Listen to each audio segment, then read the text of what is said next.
Good evening, all. Welcome to Learners Academy.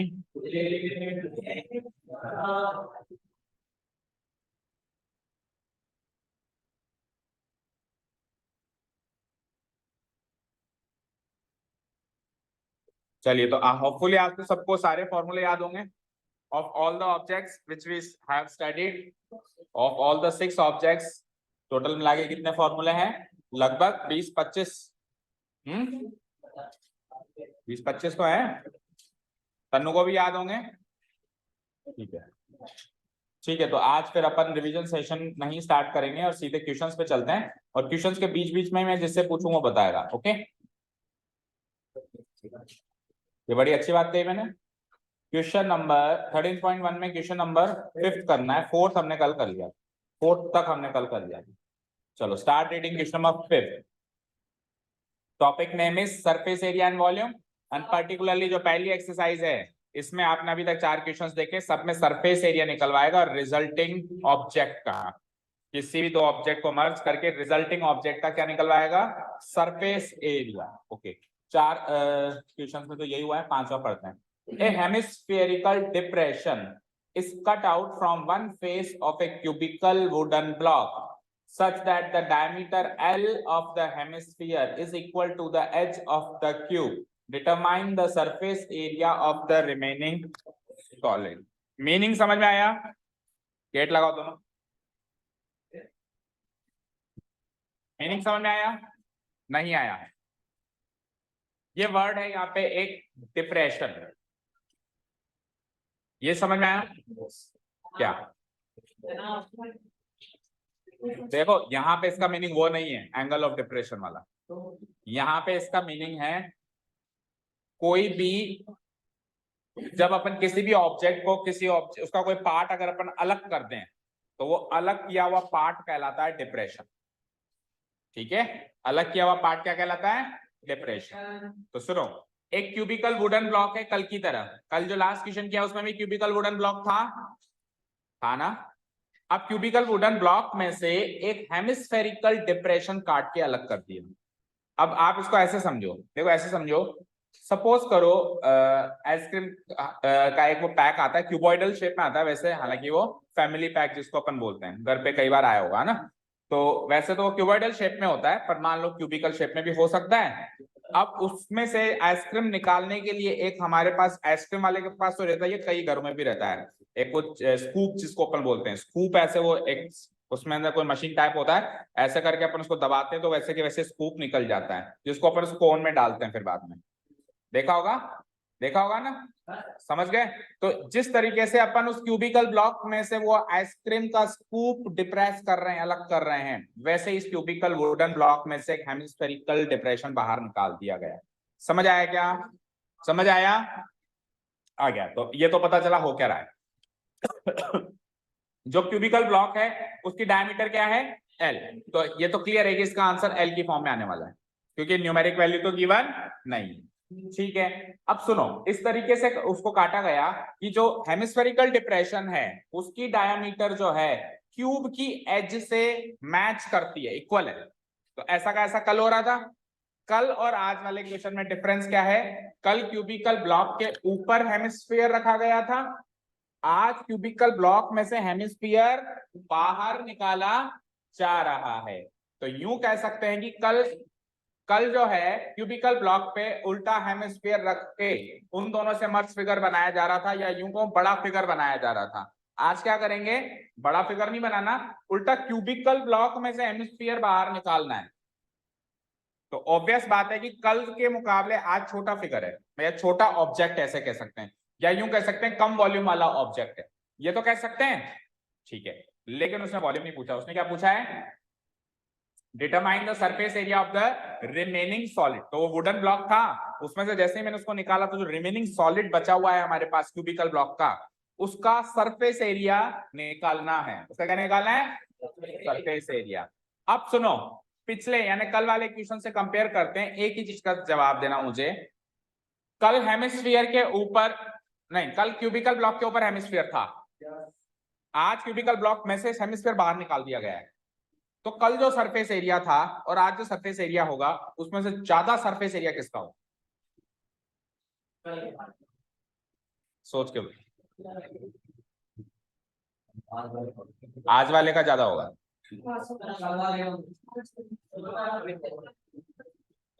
एक minute, कल वाले का कैसे होना चाहिए? उसके ऊपर हेमिस्फीयर रखा हुआ है, ठीक है। सरफेस एरिया का मतलब क्या होता है? क्या? जो जो सरफेस अपने को दिख रहा है वो सरफेस एरिया, वो सरफेस एरिया, वो सरफेस एरिया। तो जब अपन ने हेमिस्फीयर निकाला तो अंदर भी तो हेमिस्फीयर बन गया। तो जो हेमिस्फीयर उल्टा दिख रहा था वो अभी अंदर दिख रहा है। 5 फेस कल भी दिख रहे थे, 1 2 3 4, नीचे वाला 5 फेस कल भी दिख रहे थे, 5 फेस आज भी दिख रहे हैं। ऊपर वाले फेस में सर्कल से ढक दिया गया था तो 4 कोने दिख रहे थे, और आज जब आप उसको ऐसा निकालोगे आज भी 4 कोने होंगे, क्योंकि सर्कुलर मोशन फॉर्म में तो वो कटा होगा बाहर, तो आज भी 4 कोने होंगे। कल उसका हेमिस्फेरिकल पार्ट ऊपर से होगा, आज अंदर है। एग्जैक्टली इक्वल सरफेस एरिया मिलेगा, चाहे से हेमिस्फीयर को ऊपर रखो ब्लॉक के या काट के निकाल के फेंक, ठीक है। अब एग्जैक्टली बिल्कुल इक्वल मिलेगा, मतलब कॉन्सेप्ट वाइज वो इक्वल होगा, लेकिन अगर डायमेंशन अलग हो गई तो फिर अलग माना जाएगा ना। जैसे कल डायमेंशन क्या थी? 7 सेंटीमीटर, आज डायमेंशन क्या है? L centimetre. तो फिर डायमेंशन अलग है तो कल जो है न्यूमेरिक फॉर्म में आंसर आ रहा था, आज L की फॉर्म में आंसर आएगा, वो एक अलग बात हो गई। लेकिन अगर मैं डायमेंशन सेम रख दूं, यहाँ पे भी 7 7 या दोनों जगह L L रख दूं, तो एग्जैक्टली सेम आंसर आने वाला है। समझे क्या? ये बात समझ में आ गई क्या भाई? वो कल वाला सरफेस एरिया ही आज क्यों मिलेगा, ये चीज समझ में आ गई क्या? बोलो। इमेजिन कर पा रहे हो ना कि हमने उसके अंदर से एक हेमिस्फीयर स्कूप करके बाहर निकाल दिया है, तो जब हम उसके अंदर से झांक के देखेंगे तो एक हेमिस्फीयर अंदर बना हुआ होगा, तो वो भी सरफेस एरिया का पार्ट होगा, और वो उतना ही होगा। उस कटोरे को उल्टा रखो या नीचे गिराओ, उतना ही तो एरिया होगा, उतना ही एरिया होगा ना। और 5 फेस कल भी थे, क्योंकि जब आपने एक फेस में से निकाला है तो 4 दीवारों को तो छेड़ा ही नहीं, प्लस नीचे वाला बेस को भी छेड़ा नहीं, तो 5 जो फेसेस है क्यूबिकल ब्लॉक के वो कल भी थे और आज भी। डन? क्लियर? चलो तो अब इसका फिगर बना दो फटाफट। आंसर तो कल वाला ही है, बस एल की फॉर्म में लिखना है। तो एक काम करते हैं, इसका इसका प्रेजेंटेशन होमवर्क है, फिगर बना के आंसर बता रहा हूँ, ठीक है। प्रेजेंटेशन एज इट इज कल वाला लिखना है, वही जो अपन ने कल लिखा था कि उसकी एज इतनी है तो उसके डायमीटर भी इतनी होगी, फिर रेडियस आ जाएगी, वही सब कुछ सेम होगा, ओके ना। तो फिगर देख लेते हैं, पहले तो क्यूबिकल ब्लॉक बना दो। क्यूबिकल ब्लॉक बनाने का तरीका पता है सबको? स्क्वायर एंड फिर एक आगे स्क्वायर इक्वल डायमेंशन का, और फिर उससे क्यूब, फिर उससे क्यूब।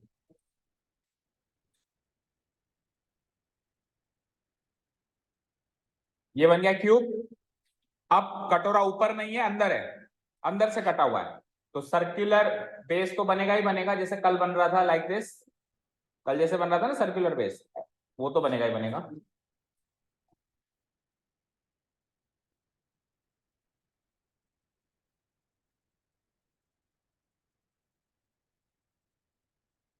ऐसे सर्कुलर बेस तो बनेगा ही बनेगा।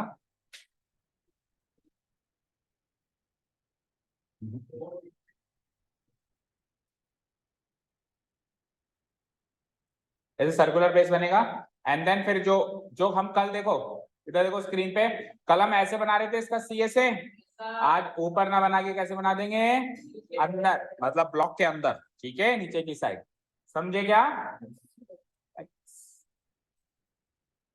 अब एक कॉमन सेंस का क्वेश्चन बताना मुझे, ये जब अंदर की साइड ऐसे मैं काट के अंदर की साइड ऐसे हेमिस्फीयर बना रहा हूं, तो ये हेमिस्फीयर पूरा नीचे बेस को छुएगा क्या? पुख्ता सबूत है या कह नहीं सकते? मतलब नो सर आपने गारंटी के साथ बोला, हाँ? सबूत किस चीज का है भाई? छुएगा नहीं छुएगा?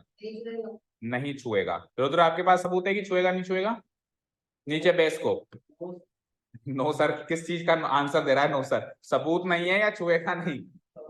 सबूत नहीं है पर तेरे को लग रहा है कि छुएगा नहीं, तो किस किस के पास सबूत है? छू भी सकता है, नहीं भी छू सकता। तो अगर अगर क्यों कर रहा है ना, तेरे पास रेडियस देख लेना उसमें से। अगर मगर का तो सवाल ही नहीं है, तेरे को क्वेश्चन ही गिवन है, उसमें से देखना तू भाई रेडियस इसकी मैच करेगी नहीं करेगी।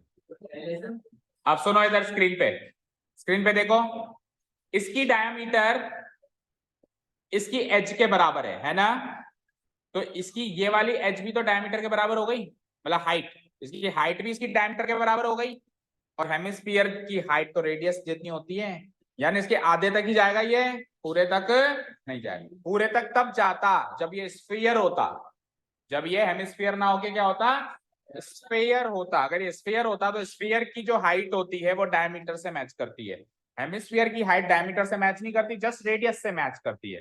तो डायमीटर जो हाइट है वो तो डायमीटर है, और जो उसकी गहराई है वो रेडियस है, तो पूरा नीचे तक वो उसको टच नहीं करेगा। दैट मीन्स इसके हाफ वे तक आपको ऐसा सही से बनाना है, इसका हाफ। ठीक है, ओके चलो अब आंसर बताओ मुझे तो फटाफट, देखो स्टेप्स वगैरह आप घर से करना। तो इसमें डायमीटर एल है, तो ये डायमीटर है L, tell me this diameter is L, तो इसकी एच भी क्या हो जाएगी, एल। ठीक है, ये डायमीटर एल है, तो फिर रेडियस क्या हो जाएगी यहां से लेके यहां तक, L/2। ओके चलो, तो अब कल क्या आंसर निकाला था अपन ने, रिमेनिंग, अब क्या लिखेंगे हम, फाइनल स्टेप क्या लिखेंगे इसमें, surface area of remaining solid, surface area of remaining solid. कल अपन ने क्या लिखा था, surface area of the resulting solid, कल क्या लिखा था, रिजल्टिंग, बनने वाले सॉलिड, अभी बचे हुए सॉलिड का एरिया निकाल, ओके ना, surface area of remaining solid. तो कल वाला ही फॉर्मूला अप्लाई करो, क्या क्या फॉर्मूला था कल बताओ, TSA of Q plus CSA of hemisphere minus base area of hemisphere, same formula apply हो।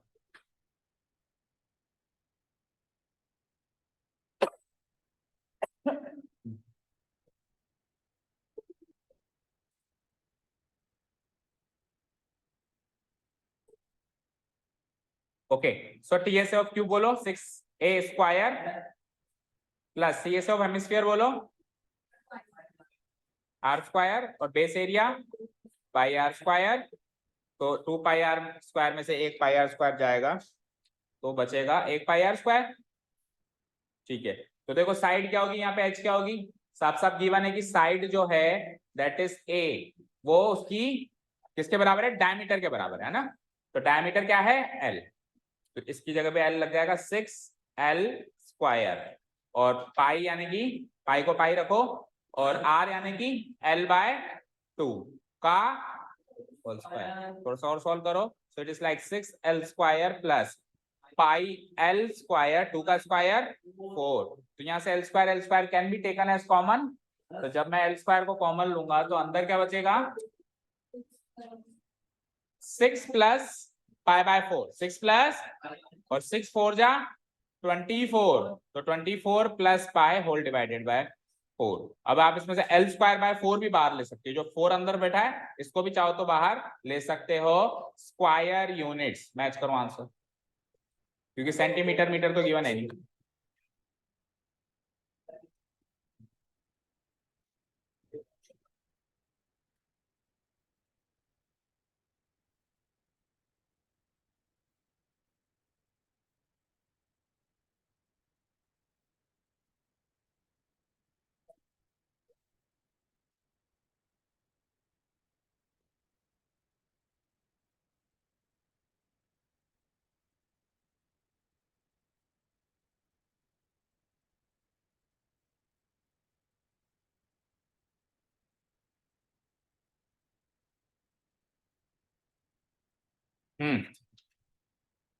ठीक है, मैच हो गया, दूसरी फॉर्म बताओ।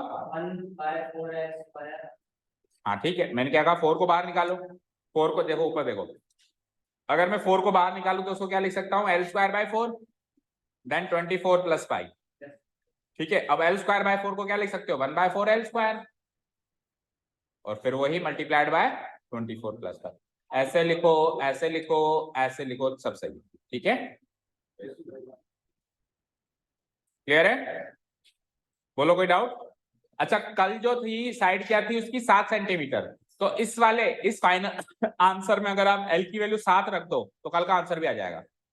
L की वैल्यू को 7 रखो और पाई की वैल्यू 22/7 रखो तो कल का आंसर भी आ जाएगा। ठीक है ना, चलो कर दूं डिलीट, समझ में आ गया। तो moral of the story, cubical block में से किसी भी सॉलिड से कोई सॉलिड ऊपर रखे या डिप्रेस करें, ऊपर रख के सरमाउंट करें। हाँ बोलो। इसमें पाई की वैल्यू इसलिए नहीं रखी क्योंकि पाई की वैल्यू रखने के बाद भी न्यूमेरिकल आंसर नहीं आएगा। आएगा क्या? एल की वैल्यू है क्या आपके पास? नहीं है ना। तो आंसर्स हमेशा ऐसा निकालते हैं कि या तो निकाल तो पूरा न्यूमेरिक निकाल, और नहीं निकाल रहा तो कुछ भी मत निकाल। समझे? अगर एल की वैल्यू गिवन होगी तो फिर पाई की वैल्यू भी डालनी पड़ेगी। क्लियर है अभी ये चीज?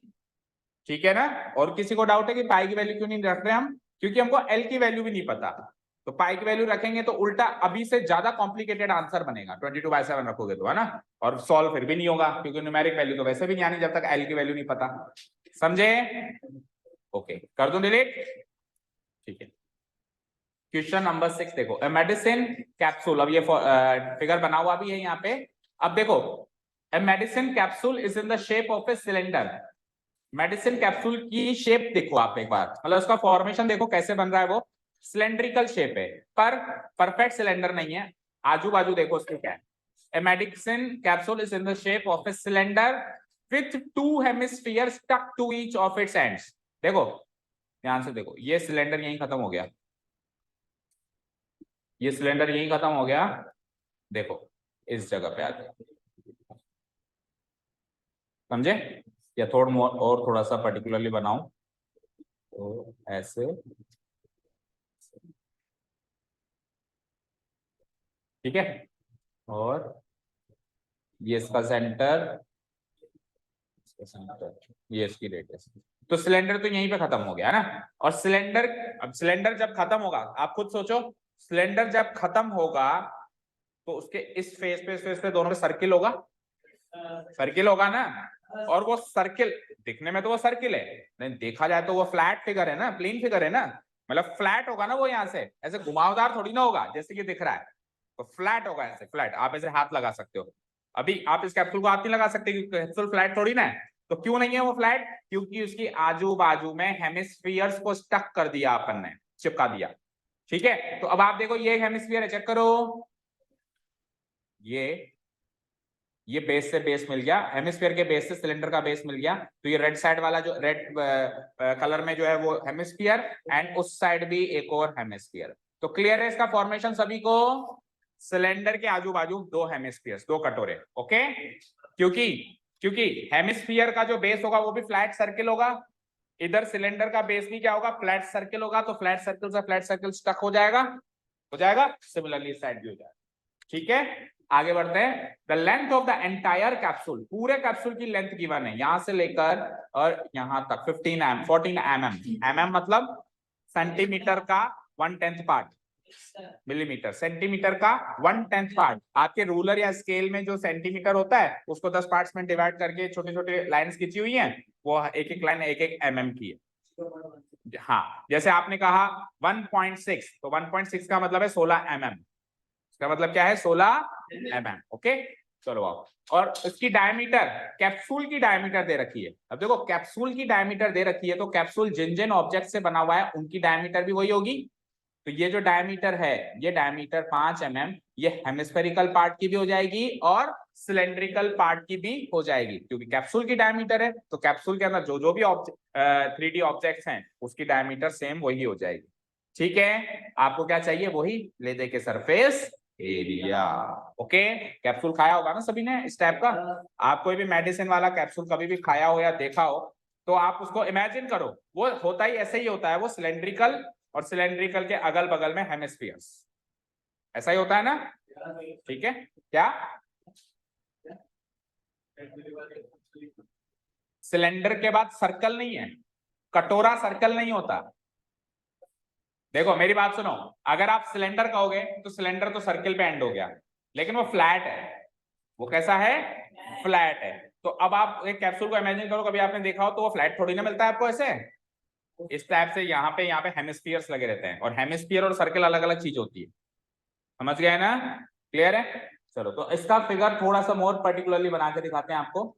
ये देखो इन्होंने खुद ने 2D में बनाया है। तो हम भी बना सकते हैं ना, मैं आपको बार बार कहता हूँ ना कि 3D को आप 2D में जुगाड़ करके बना, उन्होंने खुद ने कौन सा 3D में बनाया, देखो बनाया क्या, कहाँ पे इसमें इन्होंने बेस वगैरह दिखाया है, नहीं दिखाया, पर हम दिखाएंगे, दिखाएंगे। मैं इधर बना देता हूँ, चलो पूरा नहीं तो ब्लैंक कर देता हूँ, देखो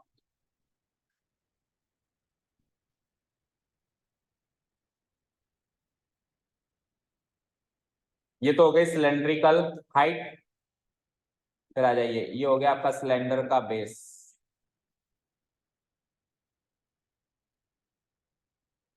ठीक है। हाँ बना रखा है बट एज सच कंपल्सन नहीं, ये एक हेमिस्फीयर यहाँ अटैच कर दो, ठीक है। अब उन्होंने जो फिगर बनाया उसमें ये बेसेस उन्होंने शो नहीं किए, तो बेसेस उन्होंने शो नहीं किए, तो बस इस तरीके से एक 2D प्लेन फिगर दिख रहा है। ओके चलो जी, टोटल हाइट कितनी है, टोटल लेंथ कितनी है, देखो हाइट लेंथ बन जाती है जब वो आड़ी पड़ी हुई हो, समझ गए। जैसे अभी आप सपोज करो आप खड़े हो तो कोई कहेगा कि आपकी हाइट कितनी है, आप लेटे हुए हो तो कहेगा आपकी लेंथ कितनी है सिंपल सी बात है, एक पेड़ मान लो खड़ा है तो क्या कहोगे इसकी हाइट बता, वो गिर गया नीचे, उसका तना नीचे गिर गया तो आप कहोगे इसकी हाइट, अब क्या कहोगे इसकी लेंथ बता, इसकी लंबाई बता, ठीक है। तो ये कैप्सूल ऐसे है ना, तो जो सिलेंडर की हाइट होती थी अभी लेंथ की फॉर्म में दे रखी है इन्होंने, तो टोटल लेंथ कितनी दे रखी है बोलो यहाँ से लेके यहाँ तक, सेंटीमीटर जितना बड़ा कैप्सूल खाएगा तू, 14 सेंटीमीटर, मतलब तेरे स्केल के बराबर का कैप्सूल, हाँ जानवरों को खिलाते हैं सब कैप्सूल भाई, हाँ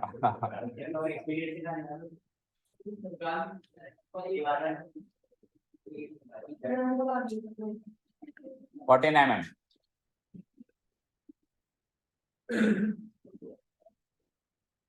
ओके ठीक है। ये तो टोटल लेंथ हो गई, अब इस लेंथ का ब्रेकअप करना पड़ेगा जैसे पिछले क्वेश्चंस में कर रहे हैं, ठीक है ना, इसकी कितनी और इसकी कितनी सोचनी पड़ेगी, और क्या गिवन है आपको, डायमीटर, डायमीटर कितना गिवन है, ये 5, यहां से लेके यहां तक ये 5, तो मुझे बताओ अगर ये 5 है, अगर ये टोटल 5 है, यहाँ मैं मार्क कर देता हूँ इसको, इस जगह पे मार्क कर देता हूँ कि ये 5 है ना, अगर ये टोटल 5 है तो इसकी रेडियस कितनी हो जाएगी, 2.5 या सिंपली 5/2, 5/2 mm, यस और नो, ये 5 mm, अब इधर देखो स्क्रीन पे, हेमिस्फीयर की हाइट किसके बराबर होती है, उसके रेडियस के बराबर, तो ये इसकी हाइट है जो भी मैं ड्रॉ कर रहा हूं, तो उसकी रेडियस क्या है, तो इसकी हाइट भी क्या हो गई, 5/2 इधर और 5/2 उधर, तो 5/2 मिलके वापस 5, तो 14 में से 5 गई तो बीच वाली हाइट जो बची वो कितनी बची, 9 mm की, समझ गए, ये जो हाइट है ये 9 mm, यहां से लेके यहां तक ये जो हाइट है वो है 9 mm, ठीक है, क्योंकि 5/2 इधर गई और 5/2 ही उधर गई, यहां से लेके यहां तक ये 5/2 गई,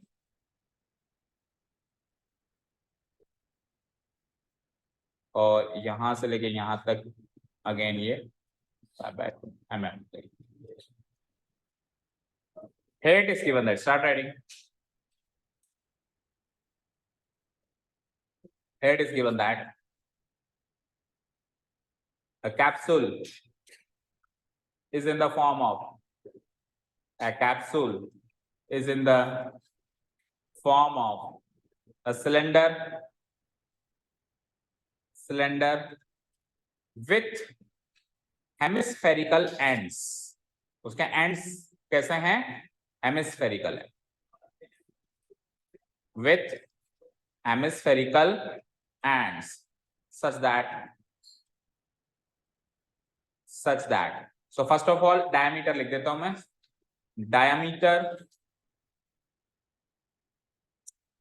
diameter of what, cylindrical,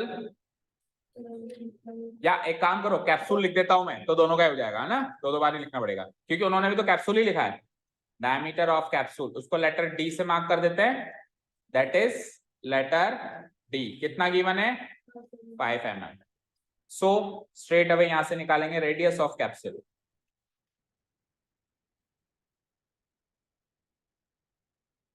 that is letter R equal to 5/2 mm। बोलो यहां तक कोई डाउट?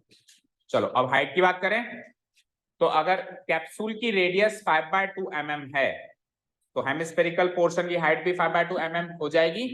तो इसी के आगे लिखो सो हाइट मत लिखो, उन्होंने लेंथ वर्ड यूज किया है तो आप भी लेंथ वर्ड यूज करो। Length of hemispherical each hemispherical end, दो है ना, length of each hemispherical and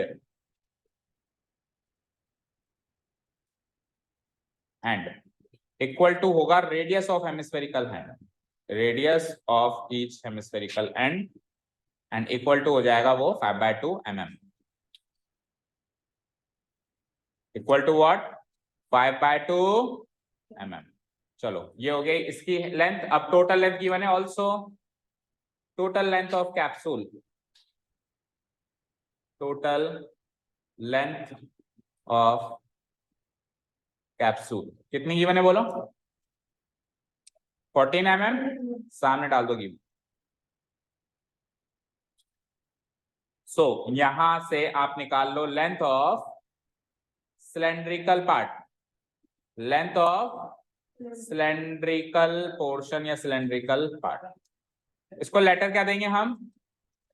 अब लेंथ है तो एल लेटर थोड़ा ना दे देंगे ना भाई, सिलेंडर के अंदर डायमेंशन के नाम पे आर और एच है। एच उसकी हाइट थी, अभी वो आड़ी पड़ी हुई है तो वो हाइट लेंथ की तरह ट्रीट हो रही है, लेकिन बनेगी है तो वो एक्चुअली हाइट ही ना, तो फॉर्मूला के अंदर तो वो एच लेटर से ही मार्क होगी। ओके, और वो कितनी हो जाएगी? 14 में से 5/2 का दुगना माइनस करना पड़ेगा, 2 बार है ना वो, 5/2 इधर और 5/2 इधर, इतने mm। दैट मीन्स 2 से 2 कैंसिल आउट करें तो 9, 14 - 5 दैट इज 9 mm। चलो तो सारा काम कंप्लीट है। Now straight away we can find the surface area. फिर से वही काम, अब सरफेस एरिया के लिए क्या क्या होगा, तो इतना नोट डाउन हो गया तो फिर इधर देखें सब लोग, ध्यान दें। हो गया?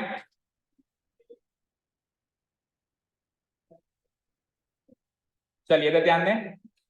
देखो जब सिलेंड्रिकल पार्ट की बात कर रहे हैं तो सिलेंड्रिकल पार्ट में एक तो कर्व सरफेस एरिया है जो दिख रहा है, एक उसका बेस एरिया भी होता है जो दिखेगा, और इसका बेस एरिया भी होगा जो दिखेगा, जब उसको अलग अलग करके रख रहे हैं। इस हेमिस्फीयर के पास कर्व सरफेस एरिया ये वाला, और बेस एरिया सर्कुलर भी है इसके पास भी। लेकिन जब उन तीनों को मर्ज कर रहे हैं, दो हेमिस्फेरिकल एंड और बीच में सिलेंडर, तो क्या क्या चीज छुप रही है? जो बेस है, सिलेंडर का बेस और हेमिस्फीयर का सर्कुलर बेस मिल गया, खत्म हो गया वो। अब ये ऊपर से बस कर्व्ड दिख रहा है अपने को, है ना, सिमिलरली इधर भी खत्म हो गया। तो यानी कि सबका सीए से जुड़ेगा, बेस एरिया किसी का भी नहीं जुड़ेगा, और दोनों सेम हैं तो मैं कह सकता हूं 2 × CSA of hemisphere plus CSA of, ठीक है। चलो शुरू हो जाओ। Now surface area of the entire capsule,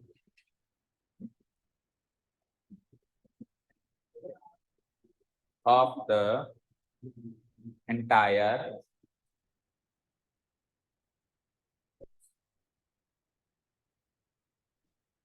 will be equal to CSA of cylindrical part plus twice into CSA of hemispherical and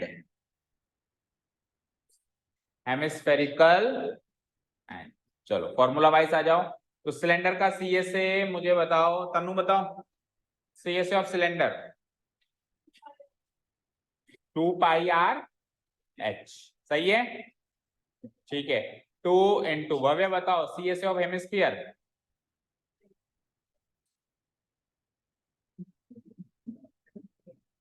फिर कबाड़ा कर रहा है, तेरी वजह से पूरी क्लास को पनिशमेंट मिल जाएगी। 2πR² सही है क्या अभी?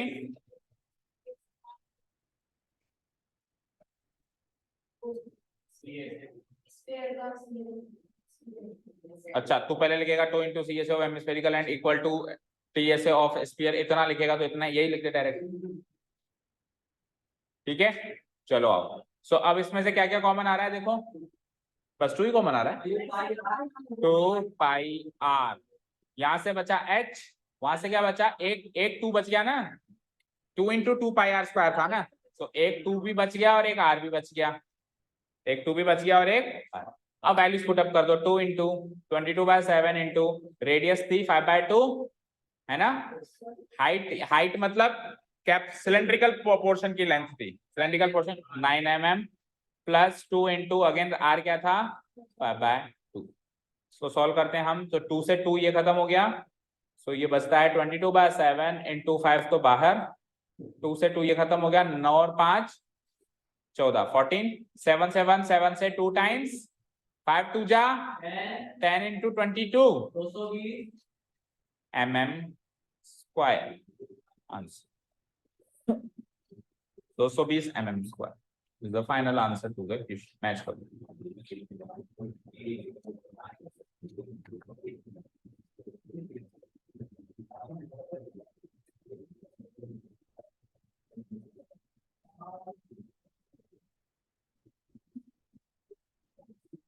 इजी था ये तो, इसमें ज्यादा दिक्कत नहीं आई होगी, क्योंकि चीजें जब जुड़ती है ना दिक्कत नहीं आती, जब कटती है ना तब सोचने में दिक्कत आती है ना।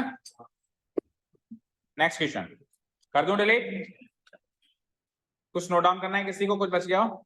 नो, पीछे से, पीछे वाले पेज से नथिंग, चलो फाइन। क्वेश्चन नंबर अभी कौन सा किया हमने, 6, so let us move to the 7th one.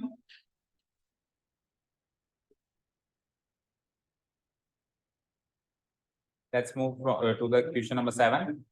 क्या क्वेश्चन है, let's read out. A tent is in the shape of a cylinder surmounted by a conical top, ठीक है, surmounted by a conical top, cylindrical shape। Tent देखा है किसी ने? ठीक है ना, टेंट या तो उसके टॉप में कॉनिकल शेप होगा या हेमिस्फेरिकल शेप होगा, उसके अलावा नहीं बन सकता कुछ, ठीक है, उसके अलावा नहीं बन सकता। क्या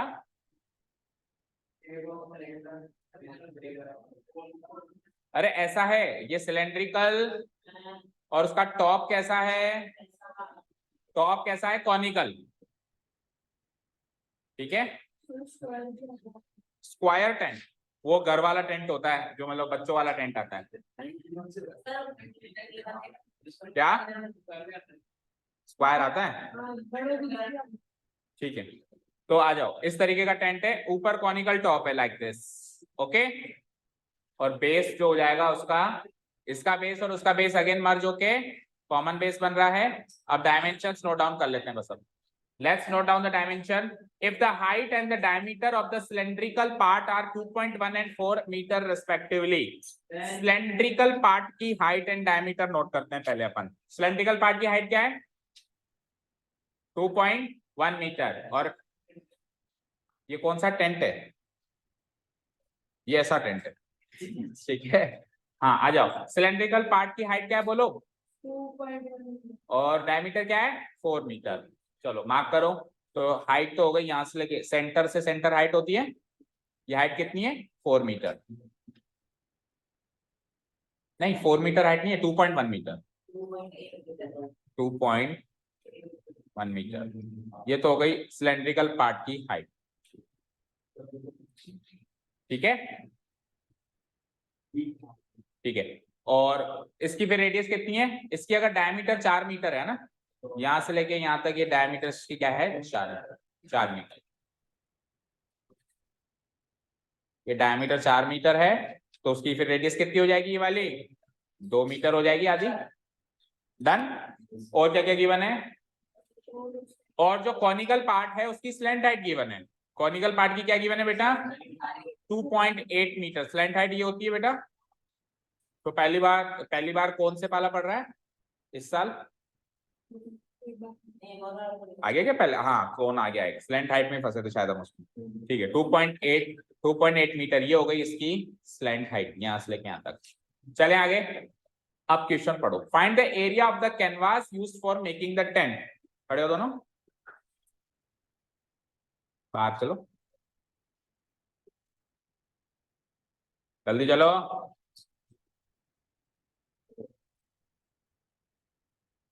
यहाँ जाओ आप, तो आप वहां पीछे पीछे चले जाओ, खड़े रहो दीवार पकड़ के, दीवार पकड़ के, आपके बॉडी का कोई ना कोई पार्ट दीवार को टच होना चाहिए। हाँ ठीक है, खड़ा रहे, ऐसे खड़ा, कितनी देर खड़ा रहता है, ठीक है। हाँ चलो देखो, अब क्वेश्चन क्या है कि इसको बनाने के लिए, वापस कर सही, और सर बिल्कुल जैसे पहले थी, और कर, बस ठीक है। अब आवाज आई अगर एक बार भी तो हैंड्स अप हो जाएगा, ठीक है। तो इसको बनाने के लिए कैनवास कितना चाहिए? Now what do you understand by the canvas word? Canvas मतलब उसको बनाने का जो कपड़ा, जो हार्ड कपड़ा होता है, ठीक है ना। आपने कैनवास शूज सुने होंगे ना, जो आप स्पोर्ट्स डे पे पहनते हो, कैनवास शूज होते हैं, है ना। तो उस टाइप का जो मटेरियल होता है, उस मैं एग्जैक्टली वो नहीं कह सकता, कुल मिला के हार्ड कपड़ा जिससे टेंट बनता है, ठीक है ना। तो उसको बनाने के लिए कैनवास जो भी लगेगा उसका एरिया निकालो, एरिया निकाल लो भाई कितना कैनवास लगेगा, और फिर खर्चा भी निकालो। Find the cost of the canvas of the tent at the rate of ₹500 पर मीटर स्क्वायर। 1 मीटर स्क्वायर 500 रुपए का मिलेगा। तो पहले तो पता लगाओ भाई कितने मीटर स्क्वायर कपड़े की जरूरत है, फिर 500 से गुणा कर देना। सपोज करो 10 मीटर स्क्वायर चाहिए तो 5,000 रुपए का खर्चा आ जाएगा। समझ गए? तो अब सबसे पहला टास्क है कि हमको इसका क्या निकालना है भाई, कितना इसमें कैनवास रिक्वायर्ड है, ठीक है। अब उसके लिए ये सोचना पड़ेगा कि कैनवास कौन कौन से पोर्शन पे लगेगा, कैनवास जो है कौन कौन से पोर्शन पे लगेगा। तो अब आप खुद इमेजिन करो, जब टेंट खड़ा होगा तो कैनवास कहाँ कहाँ दिखाई देगा? सीएसए ऑफ सिलेंडर पे दिखाई देगा, जो उसका ट्रंक है, प्लस कोनिकल पार्ट पे भी वो, कोनिकल पार्ट के सीएसए में भी वो दिखाई देगा। कौन का सीएसए और सिलेंडर का सीएसए तो मर्ज हो गया, और क्योंकि अंदर से ऑब्जेक्ट होलो है तो वो तो दिखाई नहीं दे रहा है, वहां कपड़ा थोड़ा लगाओगे बीच में आप, ठीक है। प्लस जो सिलेंडर के 2 बेस होते हैं, चलो एक बेस तो मर्ज हो गया, लेकिन दूसरा बेस जो नीचे जमीन पर है, तो जमीन पर आपको वो कैनवास लगाने की जरूरत नहीं है, क्योंकि वो कैनवास महंगा है। तो हम जमीन पे अज्यूम करेंगे, गद्दे नहीं तिरपाल बिछा लेंगे, दरी पट्टी बिछा लेंगे, ठीक है ना। इतना महंगा कपड़ा हम कैनवास जमीन पे क्यों लगाएंगे, ठीक है। तो ये अंडरस्टूड मान लो, याद रख लो, मजाक में याद रख लो, कुछ भी करो, पर याद रखना कि जब भी टेंट बनेगा तो उसका जो कैनवास है वो जमीन पे नहीं बिछाया जाएगा। इसके ऊपर कोई आर्ग्यूमेंट नहीं करेगा, हाँ ठीक है सिस्टम ये बनाया हुआ है।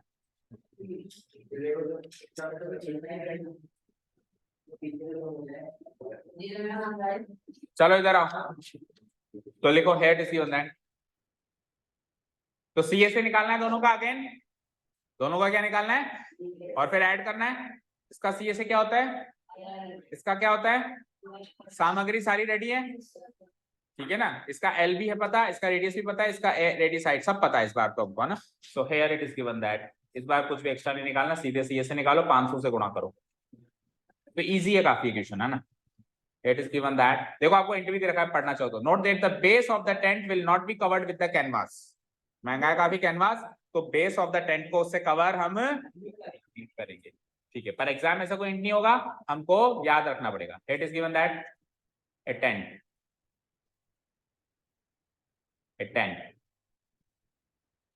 इज इन द, पूरी लाइन लिख दो यहां से, a tent is in the shape of a cylinder surmounted by a conical top such that सबसे पहले अपन डायमीटर की बात कर लेते हैं। डायमीटर की बने, diameter of the cylindrical part,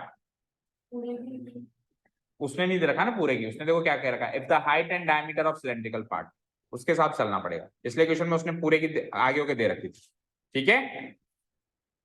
height of the cylindrical part, oh sorry, diameter of the cylindrical part, that is d equal to 4 metre. जैसे डायमीटर पता चला, अगली फुर्सत में radius of the cylindrical part, that is letter r equal to d by 2, यानी कि 4/2 यानी कि 2 मीटर। और ये छुट्टी के टाइम जब क्लासेस एक्सचेंज होती है, चेंज होती है मतलब, तो उस दौरान मुझे यहाँ पे किसी दूसरी कोचिंग या स्कूल के बच्चे नहीं दिखने चाहिए हमारी कोचिंग के अलावा। अगर कोई आपसे मिलने आ रहा है तो आप मुसीबत में आ जाओगे, याद रखना। क्योंकि ये मिलने मिलाने की जगह नहीं है, ये कोई ईडन गार्डन नहीं है जहाँ पे लोग बाग घूमने आए और एक दूसरे से मिलने आए। पता चल जाएगा कि रैंडमली मिला था कि पर्पसली आया था। ठीक है भाई, रैंडमली एक बार मिलेगा 6 महीने में, हर रोज ही आ रहा है, हर हफ्ते ही दिख रहा है, वो कैमरा में वॉच हो रहा है रेगुलरली, कौन किससे मिलता है क्या होता है। तो जो मिलने आया वो तो मुसीबत में आएगा, जिससे मिलने आया वो भी मुसीबत में आएगा। सुन लिया? तो उनको पाबंद कर देना कि भैया हमसे मिलने आप हमारे घर आओ, चाय पानी पिलाएंगे और फिर मिलके जाना। ठीक है ना? कोई भी किसी फ्रेंड से यहाँ पे नहीं मिलेगा, स्कूल फ्रेंड हो, किसी दूसरी कोचिंग का फ्रेंड हो, नथिंग। और ना ही हमारे बच्चे वहां जाएंगे मिलने। ठीक है ना?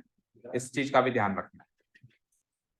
Radius of the cylindrical part that is r equal to, कोई इमरजेंसी केस है तो आप टीचर को बताओ कि सर ये मुझसे मिलने आया, इसको नोटबुक देनी है, जो भी है वो आप बता के, काम कुछ भी बता के आप कुछ भी कर लो। लेकिन बिना बताए बच्चे घूम रहे हैं, पहचानने में नहीं आते हैं, पता नहीं कहाँ के बच्चे हैं, फिर पता चलता है इधर उधर से कि ये तो वहां पढ़ते हैं, फिर इधर क्या लेने आए हैं, ऐसे ही घूमने आ गए। एक तो वो इतने ठाले कि 10th बोर्ड में होने के बाद भी वो घूम रहे हैं, और फिर हमारे बच्चे इतने ठाले उनको बुला रहे हैं। तो radius of the cylindrical part 2 metre, तो ये सिलेंड्रिकल पार्ट है तो इसी के आगे लिख दो। So radius of the conical part भी यही हो जाएगा, conical top, radius of the conical top that is r equal to, ये भी क्या हो जाएगा, 2 मीटर। ठीक है चलो, रेडियस का काम खत्म। ऑल्सो आपको इसकी हाइट और उसकी स्लैंट हाइट गिवन है ना? Also height of the cylindrical part given है ना? और साथ में और क्या गिवन है, slant height of conical part, cylindrical part. तो height of the cylindrical part को हम लेटर एच से डिनोट करा दें। बोलो बोलो।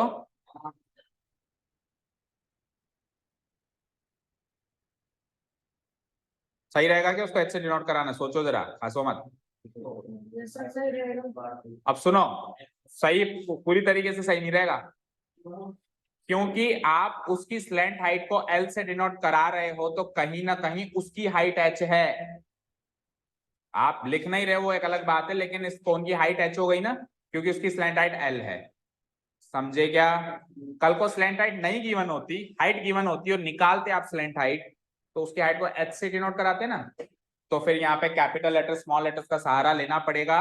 आप इसकी हाइट को कैपिटल एच से डिनोट कराओ, क्योंकि उसके लिए आपने स्मॉल लेटर्स यूज किया है स्लैंट हाइट के लिए, तो इसकी हाइट को आप कैपिटल लेटर एच से डिनोट कराएंगे। समझे क्या? नहीं समझे अभी भी? देखो मेरी बात सुनो, इधर देखो स्क्रीन पे, आप एल और एच यूज कर रहे हो किसी क्वेश्चन में, तो अंडरस्टूड यही माना जाएगा कि ये एल और एच एक ही ऑब्जेक्ट, मतलब एक ही पार्ट के एल और एच।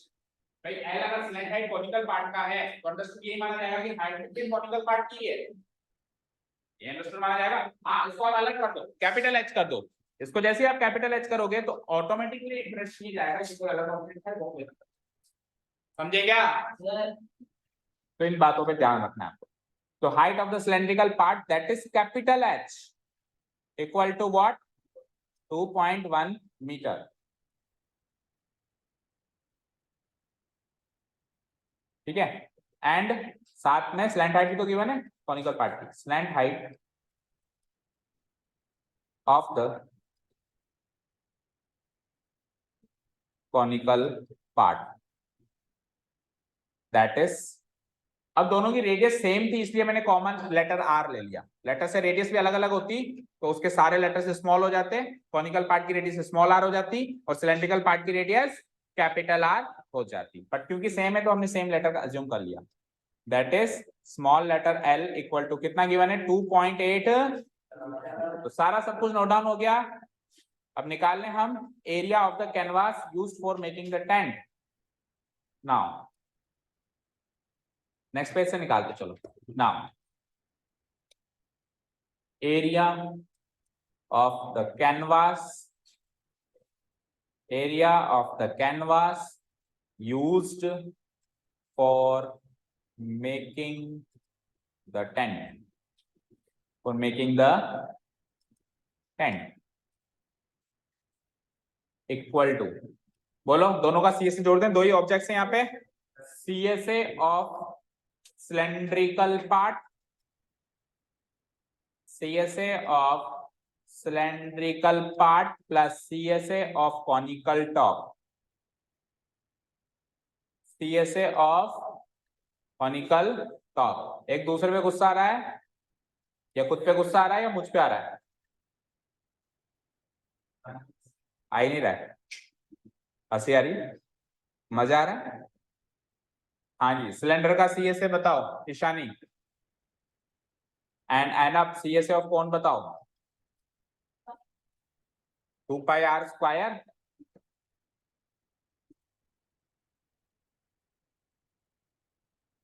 आराम से take your time.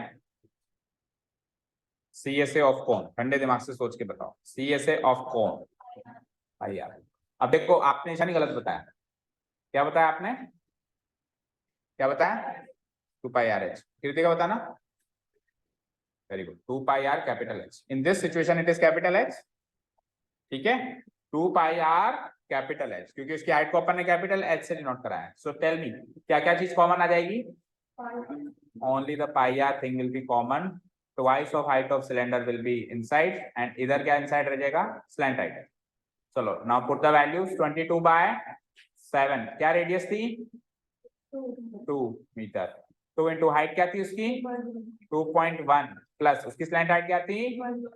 2.8, so it is like 22/7 into 2 into, अंदर चलते हैं तो 2 into 2.1 क्या होता है? 4.2 प्लस 2.8, कर दो उसको ऐड अप, तो कितना होगा ऐड होने के बाद? पूरा टोटल 7,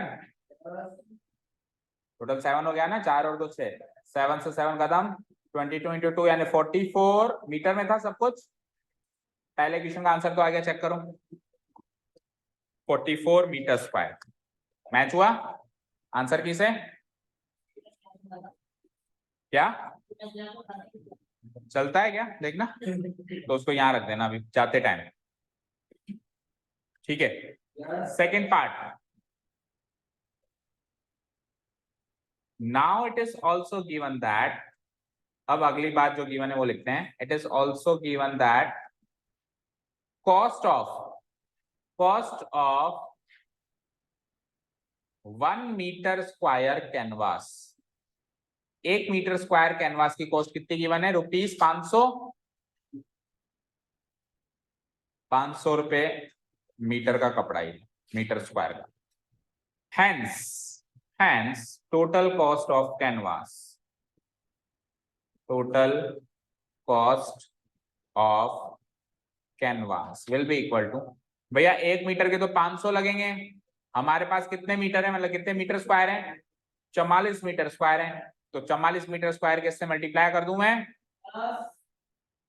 0 0, 5 4 जा 20, रिमाइंडर 2, 5 4 जा 20 एंड 2, तो 22,000 रुपए का तो कपड़ा है केवल, अभी सिलाई होगी और फिर कुछ और एक्स्ट्रा खर्चा मान लो, तो करीब 20-25 हजार रुपए का ये टेंट बनेगा। प्लान कैंसिल, महंगा पड़ गया जुगाड़, तो मैच कर लो एक बार आंसर, होटल में रुक लेंगे, 22,000 में तो होटल मिल जाएगी बढ़िया, पर वो वादियां, वो पहाड़, वो झरने नहीं मिलेंगे, गाड़ियों में भी वो झरने वो पहाड़ नहीं मिलेंगे, जो कैंपिंग करने का मजा है वो तो टेंट में ही है ना? करिए कभी कैंपिंग आपने करिए पहाड़ों पे, शेर तो नहीं है, तो हर चीज एक्सपीरियंस करनी चाहिए, जिसने नहीं करी कभी ना कभी करके आना, ठीक है, पर जंगल ऐसे में जाना इसमें शेर ना हो बस, ओके। चलो, thank you so much for listening to us, have a nice day, keep learning.